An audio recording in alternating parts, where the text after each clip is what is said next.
Hello नमस्कार, मी किरण. आज घर वगैरे स्वच्छ केलं, मुलांची टिफिन वगैरे आणि सगळ्यांची टिफिन वगैरे देऊन स्कूलमध्ये पाठवलं आणि झाडू पोछा वगैरे झाला आणि मी आज पूजा करणार होती. आज होता आमच्याकडला श्रावण सोमवार, दुसरा सोमवार होता. असं घर वगैरे स्वच्छ केलं, आंघोळ वगैरे सकाळीच झाली होती. अशा बांगड्या वगैरे घातल्या आणि साडी वगैरे वेअर केली आणि मी छान आज पूजेला बसणार होती.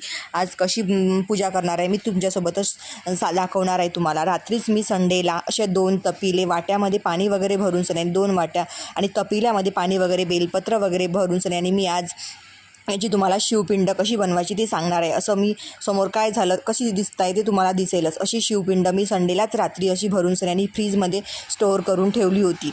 अशी बघा पिंड अशी आणि सकाळी मग ते स्टोअर सकाळी काढल्यानंतर बघा अशी होते दिसते आणि खूप छान अशी पिंड होते बघा. मग समोर मी पूजा वगैरे केली. आज 108 बेल वगैरे वाहिलं. तिळाची मूठ होती, तिळाची मूठ, पूजा, आरती, नैवेद्य, धूप नैवेद्य सगळं वगैरे झालं माझं. अशी पूजा माझी दिसत होती बघा. मी काय पार्थिव शिवलिंग बनवलं सुद्धा होतं झाडाखाली. मी आज पार्थिव शिवलिंग करून त्याची पण पूजा केली होती. तिळाची मूठ केली बघा. अशी पिंड दिसत होती माझी बर्फाची. मग पूजा वगैरे छान झाली. असा होता आजचा माझा सोमवार. तुमचा कसा गेला सांगा कमेंटमध्ये आणि तुमची पूजा कशी केली तर सांगा. मग भेटू नेक्स्ट ब्लॉगला. बाय.